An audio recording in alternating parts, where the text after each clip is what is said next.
Hello, everybody. Welcome to today's Doctoral College webinar on the importance of your research questions. And obviously, your research questions are, in many instances, the most important aspect of your PhD. So it's a really, really fundamental aspect of your thesis, of your doctoral studies, is a research question. Just to begin, so just to give you some background about research questions and their importance. We'll move on from that then to talking about how the research question is really so vital for your literature review, for your methodology, just in determining your research design, how the research question just is so important in directing your research that it is, in fact, your guiding light or your North Star when it comes to the thesis itself. Before we finish, we look at some examples of some weak and strong research questions, because I think it would be good for us to look at, those aspects of both. And if there's time, what we'll do is just a little exercise in which you share your own research or even just give it an example of a research question, and we can discuss that and assess that if there is time. Okay, so let's begin. So let's go with just trying to move this on here. And again, I hope I don't have this technical issue that I had last time. So let me see. So, So if I can move this on. Okay, so let's look at what is a research question. So obviously, we're going to have many descriptions of what a research question actually is. So if we could say that a research question is some of the following. Again, I'm having a problem here with this. Okay, so it's a question that's at the heart. It's at the center of our research, a research question. And it pinpoints exactly what it is that we need to find out. So your research question is going to be, your guide. It's going to determine the parameters of your research also. So if you were looking for certain metaphors about what your research is, you can see it as your lighthouse. So if you imagine, a ship lost at sea and it's looking out for somewhere to guide it and direct it, the lighthouse is the place from which it's going to take direction and instruction. So that is where, so if you think of your research question as something similar to a lighthouse, or you could say that it's the fuel for your research, it is what gives your, it gives your research the energy that it requires, because it's going to determine, it's your research question that's going to determine what it is you write, what it is you study, what limits you're going to set on your research also. And it's also another interesting metaphor is that of a razor. So it's going to allow you effectively just to cut out what you don't need. So it's I never thought of this until quite recently, really, the metaphor of the razor, because what you will find most likely when you do your PhD is that you're going to have a lot more written than obviously, is going to go into your thesis. And your research question will help you a great deal in editing your own thesis. So it will be, if you like, your research question will be a regulatory mechanism. It will help you in terms of self-regulation, what it is goes into your thesis and what it is you leave out. And the whole question of what you leave out is, of course, another discussion. It can be very, very difficult, when you look back at, huge chunks of text or, experiments that you've conducted and find out that you have to leave those out of your thesis, because you can look at those and say, oh my God, I spent months working on these and now I have to jettison them. But there are always ways in which you can find another home for such work. But sometimes your thesis will need to have limits, and but the research question can be really an excellent way of helping you to regulate what it is that goes in and out of your thesis itself. So why is it so important? Well, it's one reason why the research question is so important is that it stops us drifting into writing everything about the topic. I remember when I started my PhD, my instinct was to read up on everything about the topic, to write everything down about the topic itself. But I realized I was writing everything down, I was reading everything without having any direction, without having any research question. So I found that when it came to editing my PhD later, or when I was sending work into my supervisors, that I had to edit out, I had to take out a great deal of what was written because it wasn't of relevance.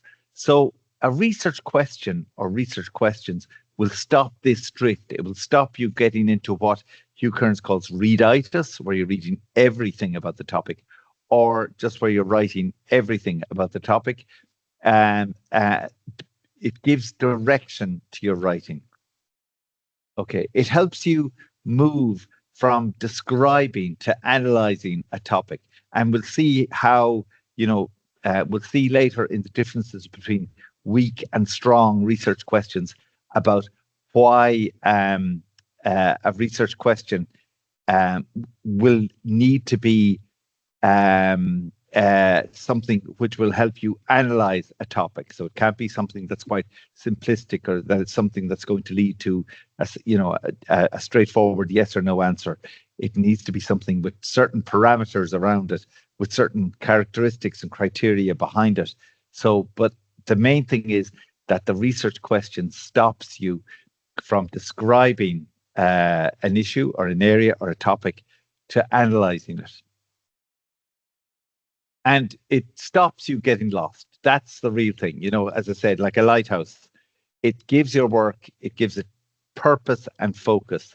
And again, when doing a PhD, that is so important, because you're time bound when doing a PhD. You have so much to write, so much to do, but you have so little. When it comes down to it, you really have a short amount of time in which to do that, when you take into account all your other tasks and duties and all the other demands upon you, not just in academia, but in life itself. So it really helps you, to focus on exactly what it is you need to write, rather than writing in a somewhat cavalier way about your topic. And the function, again, this is so important, I think. The function of your research will come from your research question. So your research question is going to determine, how you go about the research and what it is that you're going to do and when you're going to do it. Okay, so it will determine it will determine, for example, your whole research design. So that again, and the kinds of data sets that you're going to use to answer your research question. So again, you can see here, as we talk through this, how the research question has a huge function for your PhD and determines an enormous amount. In fact, when it comes to, say, your thesis itself, Research Ireland, one of the primary funding bodies in this country, often says that the research question, is the most important element of your thesis, because that's going to determine what you write and how you write it, and what methods you use. Okay, so a research question, just can help you, as I said, it helps you to set boundaries and to figure out where you go next. And that, if you like, is invaluable. It may not seem that way at first, but it really is. So it allows you to define which data you need to collect, which methods you will use, to access and to analyze your literature. So and what methods, you will use to access and analyze your documents and your data. So think of it as your research question is going to have this just huge impact upon your research. It really is going to define, what data you need to collect and the methods that you're going to use. And that should not be underestimated, just about how important that is. So when we talk about research, the research question itself, what should it be? So a research question, it should be focused. Now, the more focused it is, um, the more or the better the question is likely to be. Ideally, a research question is focused on a single problem or issue. That's not always the case, but ideally, I would say it's focused on a single problem or issue. But obviously, you may have instances where it's not, where it's focused on much more than a single problem or a single issue. But ideally, I would say a research question would be focused on a single problem or issue. My sense is, but again, this is so important that you speak with your supervisor and your supervisory team about this. But my sense is that the more focused, the more refined a research question is, the better, and the better results you'll get from it. It has to be researchable also. No point in having a great research question if what you're looking at is not researchable. So it must be something that's feasible, that can be done using both primary and secondary sources. So it must be because, as I said, because you have a short, it seems like a long time frame when you begin a PhD, but that time is devoured pretty quickly. So it must be feasible, your research question, to answer within a specific time frame and within all the constraints that you have. So you have to think, well, I have 4 years in which to do this project, but within those 4 years, I also have, teaching duties. I have laboratory work. I have part-time work outside of the university. I have family responsibilities. I have caring responsibilities. I have, an illness I need to deal with. I have other kinds of time pressures. So you have to look at what's feasible, what can be done within that 4-year time frame. And as I said, it's amazing how quickly that time goes, because you have to think not only of the time itself, but what is it that fills that time for you? So you may, 4 years, as I say, looks like a long time, but with all those other responsibilities and all those other duties that you have, the time moves really, really quickly. So you have to think the research question will help you, though, in terms of narrowing down your focus and in terms of giving you direction in what it is that you need to write.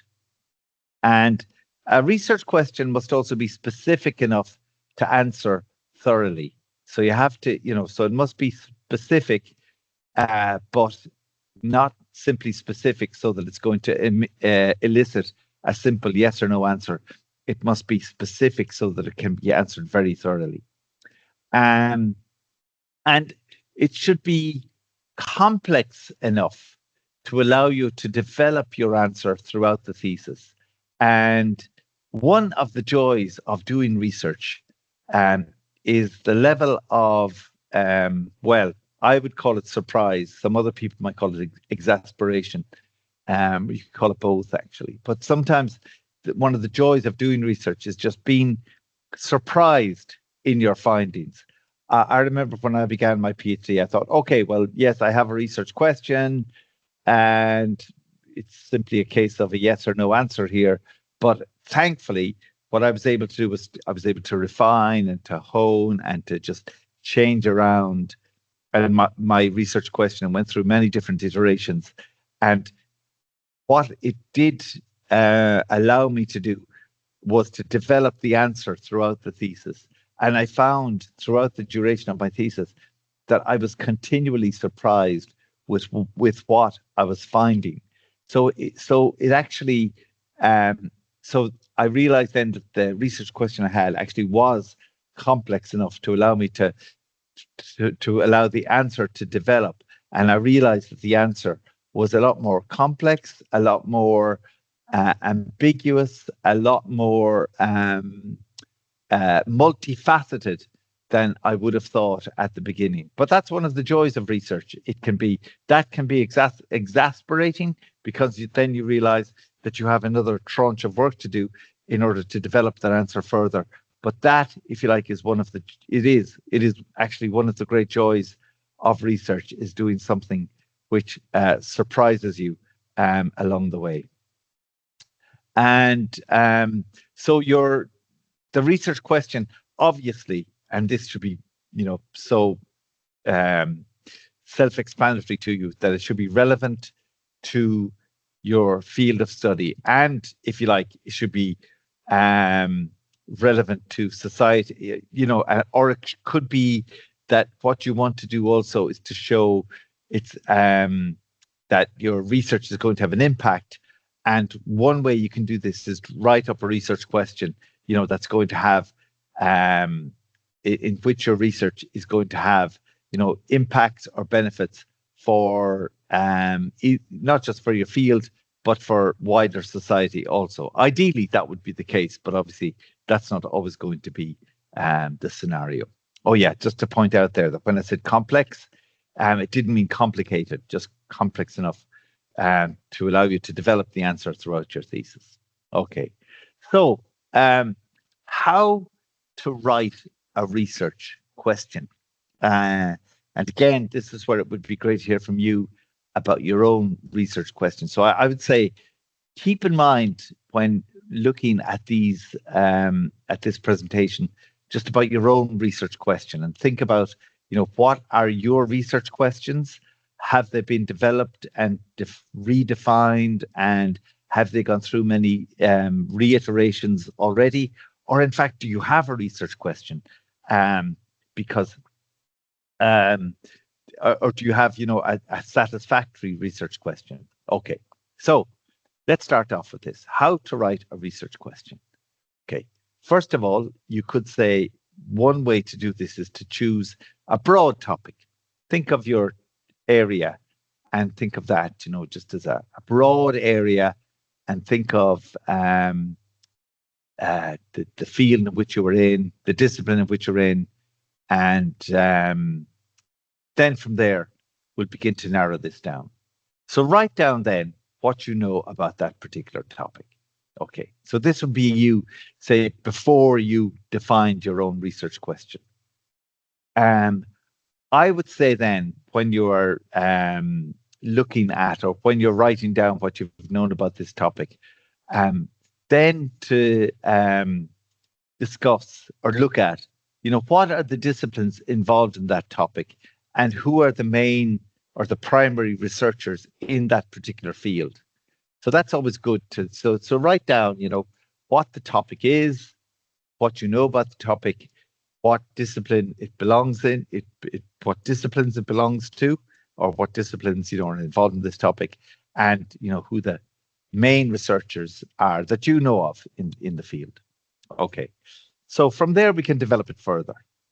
And then write down, I'd say, your relationship with that topic. So it's always good for you to think about, what's your perspective? What do you think? And what is it that excites you about that topic? Because, as I said, and you've probably fed up of hearing me say this, but your passion for your topic is so vital when doing a PhD, because there will be times when you do feel so disenchanted and disconsolate about your research that your motivation will lag. And it's by having that passion, by having that commitment and that love for what you're doing, ultimately, that will come through in the end.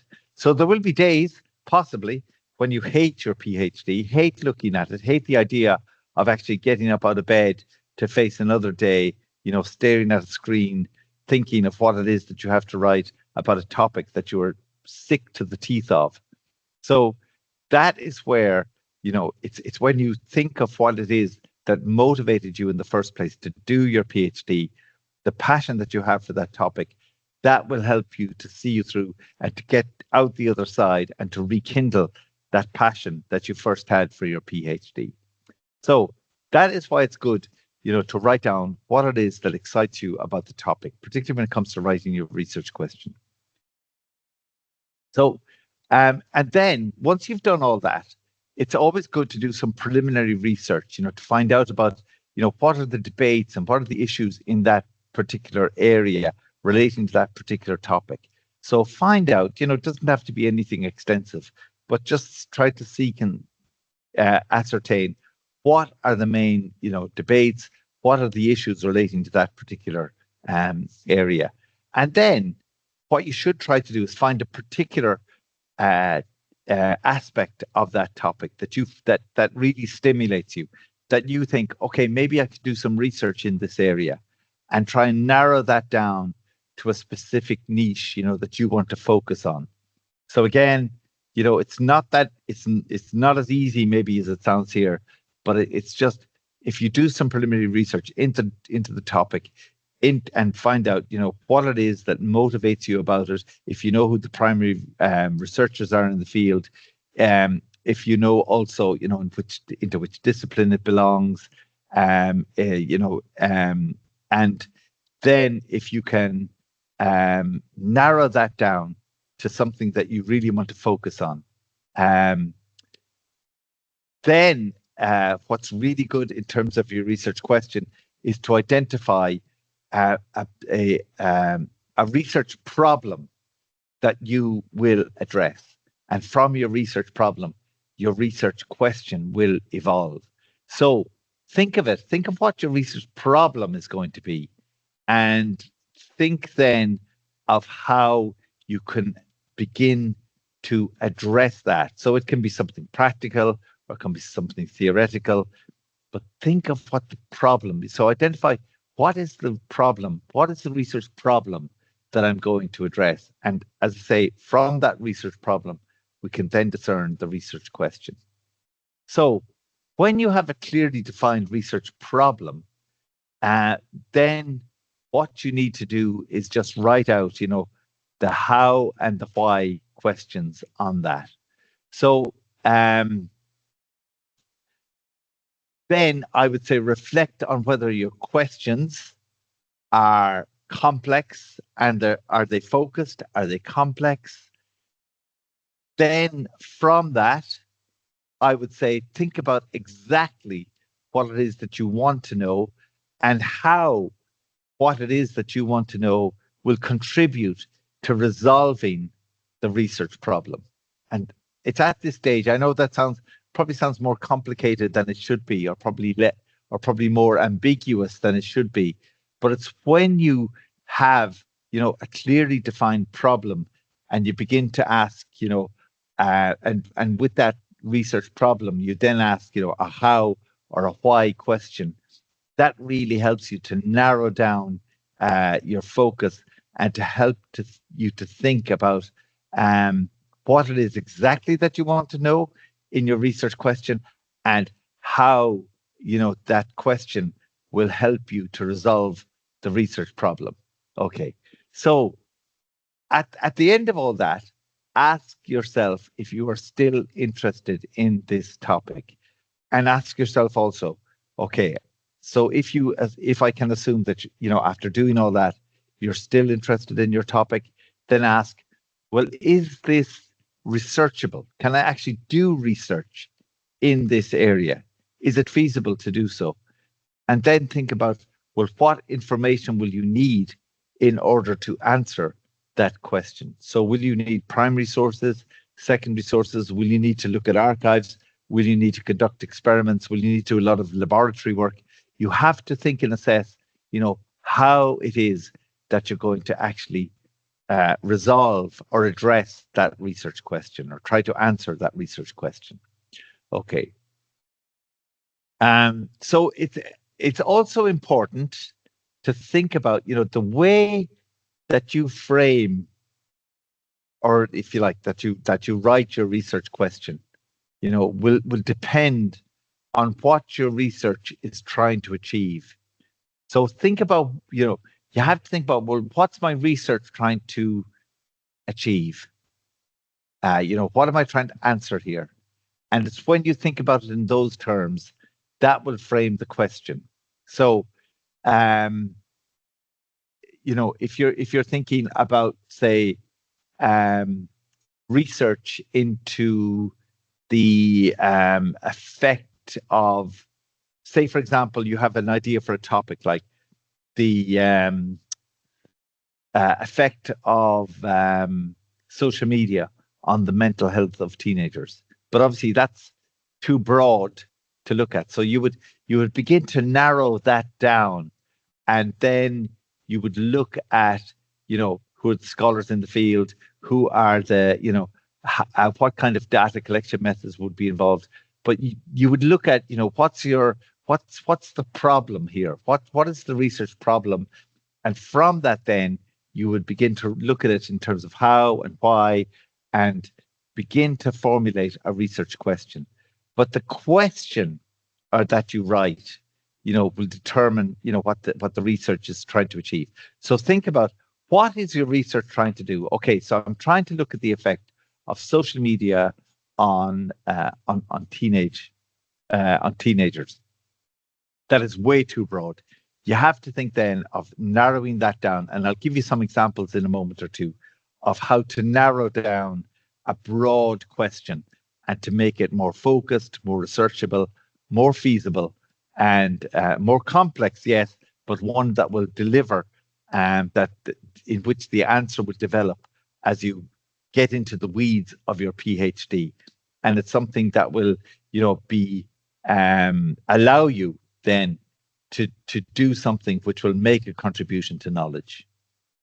Okay, so what makes a strong research question? Okay, focused and researchable. We've said that already. Focuses on a single topic or problem, answerable using primary or secondary data, does not ask for subjective value judgment. So it's not asking you for how good or how bad, you think an idea or an action is. It's not looking for a particular opinion or a value judgment. It's something that is going to be objective, that it's going to be scientific. It's something that is replicable also. So that would mean that, a good research question will allow somebody to do almost exactly the same kind of project as you and come up with the same results.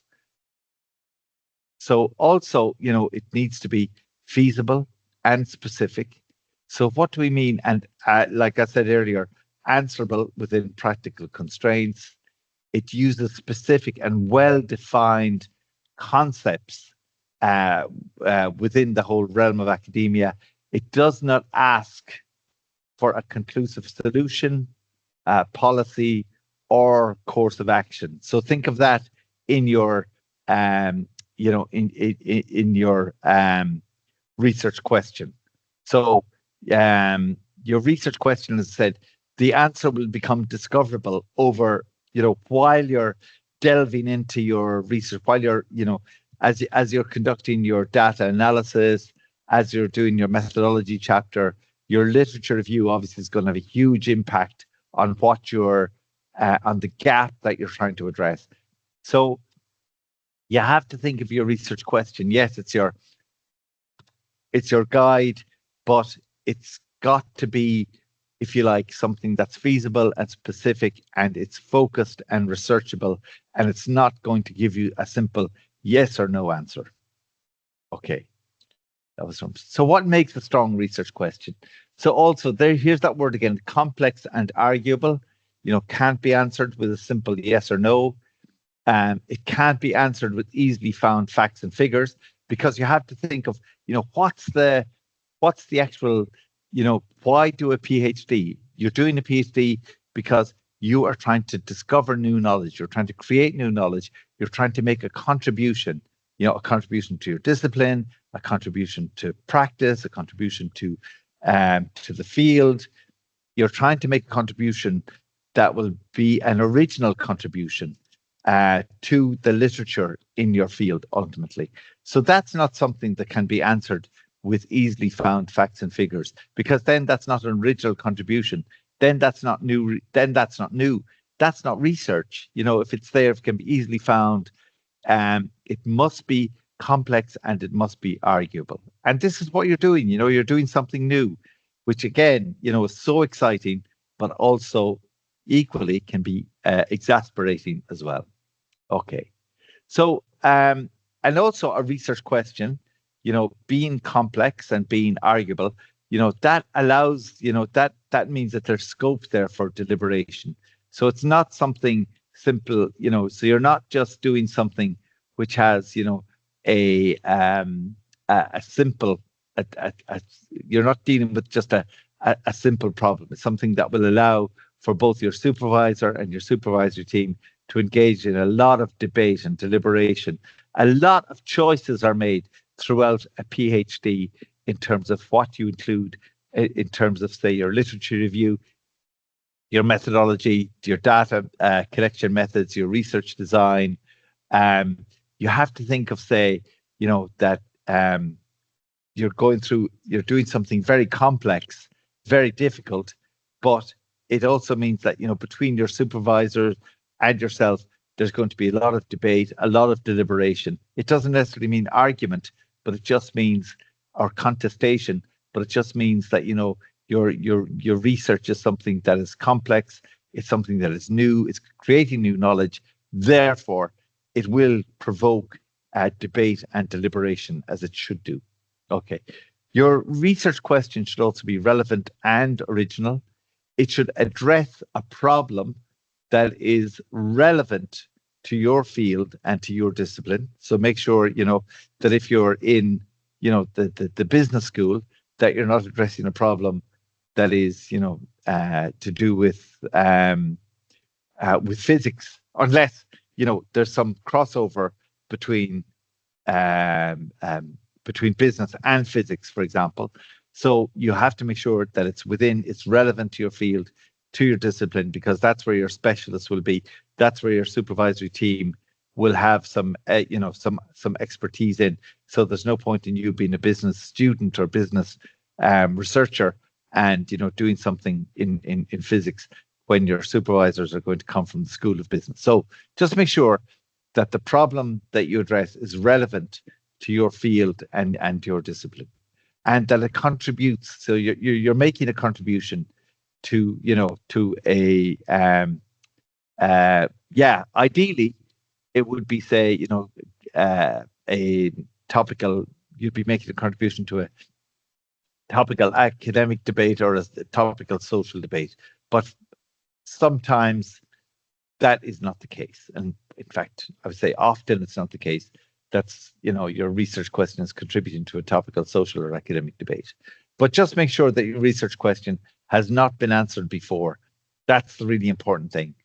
And that is why your literature review is so important, because that will help you then just to ensure, that your research question is one that has not been answered, and that it is new, and that it is something that is, focused and feasible and complex and arguable and researchable. Okay. So yes. Okay. So I would say that when we look at research questions, and you have to think, well, then, okay, what kind of research questions are you writing? So I'll just give you some examples here. I don't want to stay too long without hearing from yourselves, but these are research questions just that have strong findings. So these are research questions that begin with the following terms, the following phrases, and these are ones which have elicited strong answers. It doesn't mean that you have to follow any of these, but these will just give you some idea of how to write a strong research question rather than be left with a weak one. So one way in which you could start, so this might give you some guidance in writing a research question. One way you could start off is by saying, under what conditions depends on what you're writing, obviously, but you may decide, to do a research question that begins that way. The next one we have, what are the effects of? So again, you're asking here, this would be a good way to start, a relatively, complex, a question that's going to be complex and arguable. What are the functions of? Again, would depend. You don't want to write a question like that, or begin a question like that, and then realize that the answer is one that is readily available in the public domain. Because if the answer is readily available in the public domain, then it's no longer really feasible to do a research question like this. I like this one though. What are the mechanics by which And again, obviously, it all depends on your field and your discipline, but that's a good way of starting off a research question. What factors affect is another way. Again, these are just examples. There are plenty more beyond all of these, but these just might give you some insight into, you know, as in these are examples of um, when we talk about research questions that have strong findings, they usually begin with one or more of these kinds of in this kind of way. So, what is the nature of? What is the relationship between? And you might look at the relationship between various variables there. What strategies are used? So these are not questions that are going to elicit very easy or or simple answers. So I would say for yourselves, to look at your own research question. Certainly, if you don't have any of these in your research question, I would say, absolutely don't worry. The person or people that you need to discuss your research question with are your supervisors and your supervisory team. Okay, so just about the literature review, just to recap on what we talked about recently in a previous webinar about the literature review and the research question. So you should have a reasonably clear research question before you begin your literature review, because that's going to guide you in your literature review and to stop you reading every single thing. Again, so important that you don't go into the literature review trying to cover everything in your area. That would just be, for many of you, that would simply be impossible or unfeasible to do so. That would mean you could spend your whole time while you're doing your PhD reading everything in your topic. So your literature review, it's identifying the gap that your research will address, and that's where your original contribution will come from. So, a research gap, what we talk about, is the existence of a research question or a research problem that has not been answered in the existing literature. So, that's the gap that you're trying to address. That's your contribution to knowledge. That's where you're doing something new and something original. So your research question really is going to guide you, is going to help you to write something new, to write something original, because you have seen in the literature that there's a gap there in the literature that needs to be addressed. And your research question is something that has not been written before, or certainly should not have been written before. And that's going to be, that's going to be, as I say, your guiding light all along the way. Okay. Yeah, I just put a note in there to say, that your research problem is what can help you then to generate a set of research questions. Okay. Just as an exercise, I'm going to skip this because maybe we can do this afterwards. It's about writing down your own research question, but this is something that, as I say, we can do afterwards. I want to give you examples of weak versus strong research questions, just to show you, what's the difference between a strong research question and a weak research question. Okay, this is a weak research question. What effect does social media have on people's minds? Because you can see that's impossible to analyze. How does one begin even? What types of social media does one choose? It's far too broad. It would take decades for you to analyze the effects, of social media on people's minds. So it's clear that in order to answer a question or a problem like this, what you need to do is to refine it and hone it and make it analyzable. So this is, I would argue, a strong research question by comparison. So that is, what effect does daily use of Twitter, or I should update that to X, have on the attention span of under 16s? So this means, in a case like this, why I say that is a strong research question is because you have a cohort already, you have under 16s, you're looking at something more specific than people's minds, you're looking at their attention span, something that is measurable. You're also using one category of social media, X or Twitter, and you've also refined it down, to daily use. So for your research, you would have to find people who are under 16, who use X or Twitter, and who use it on a daily basis. So immediately you're beginning to narrow down your base of what you can research. And then you can look at, a cohort or a sample of under 16-year-olds. And from that sample, then you can conduct a study, which indeed could lead to new research and make a contribution to knowledge by looking at the effects of the use of social media on the attention span of a particular cohort of under 16-year-olds. But it would be, if you like, iterative research. So you'd be looking at a certain phenomenon, but from that you would be deducing, you would be conducting a particular study, you'd be observing particular phenomena, but then from that you would deduce, you would make a generalizable study, and you could develop new theory from that also. So that's an example of weak versus strong. Here's another one. What should political parties do about low voter turnout in region X? So again, that is a very difficult question to answer about what political parties should do about low voter turnout in a particular region. So let's try and make it a stronger question.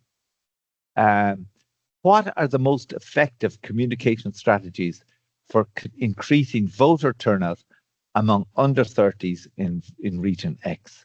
So immediately we can see that the second question is more specific. It's targeting a particular cohort of people.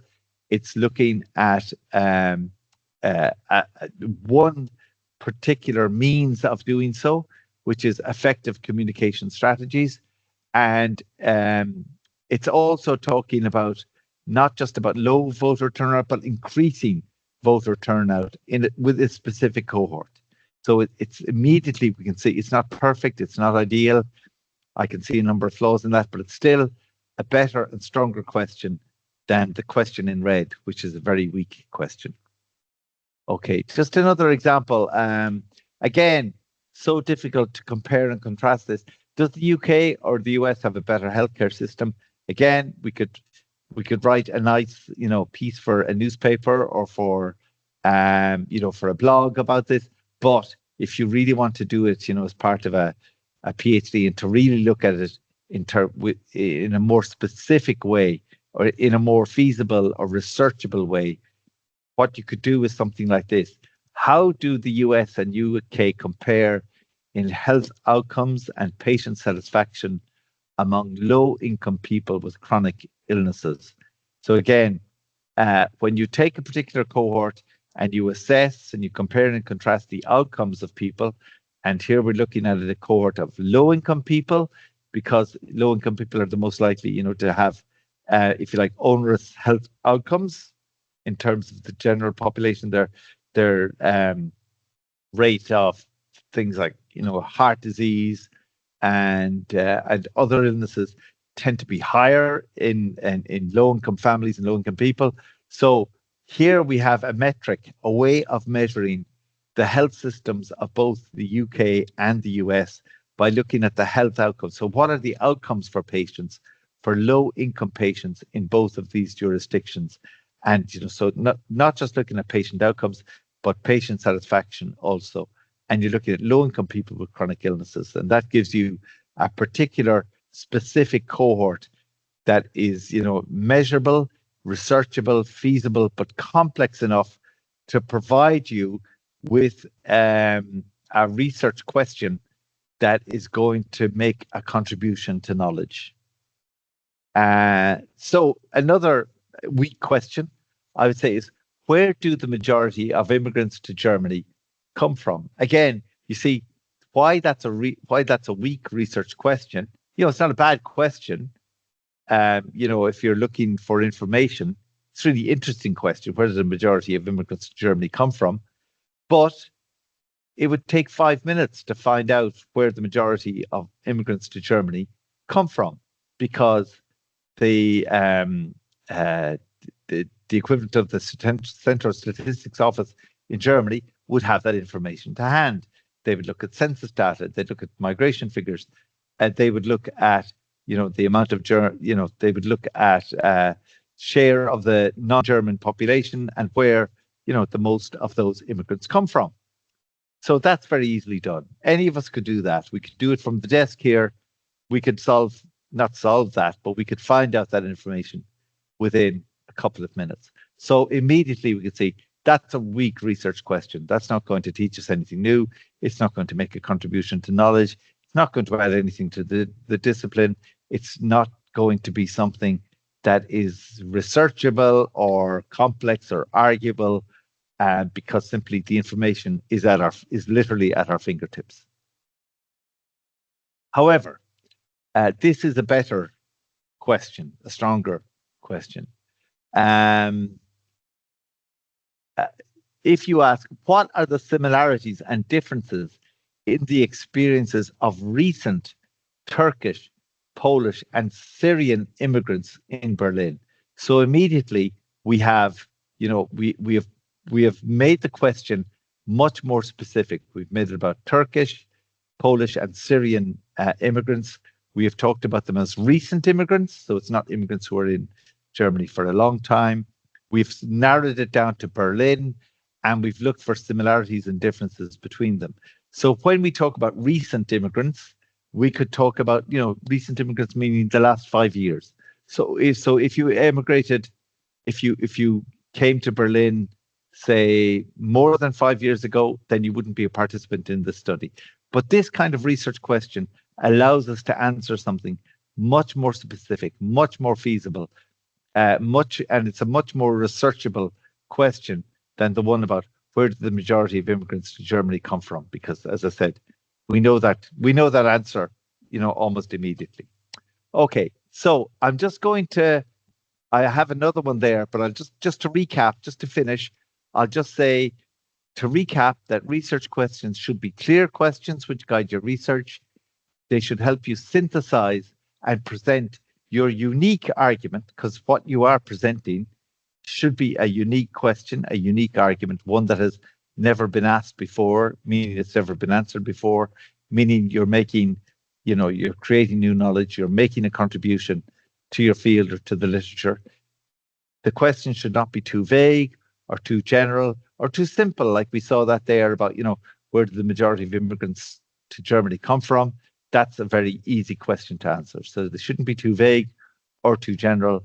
They should be researchable, given the time frame of your thesis. So if you have, 4 years in which to write your thesis, you have to think, well, this question has to be researchable within that time. If it's going to take you 10 years or more, get another research question. And it should be aligned with your, the research question should be aligned with your methodology. It should be aligned, with the approach that you take, with your research design, with your research approach. And it should help you to make a contribution to knowledge. Otherwise, without a contribution to knowledge, it's not really it's not a PhD. Okay, so I'm going to just say to everybody looking in online, just to thank you for your time, and this for people who are watching the recording, I would say thank you, and we will try to provide in the drop down here more information for you. I would ask people who are here online just to stay online so that we can have a quick discussion about the topic of your research questions, or the importance of your research questions. So thank you so much, and bye-bye, and see you soon for the next University of Limerick Doctoral College webinar. Bye.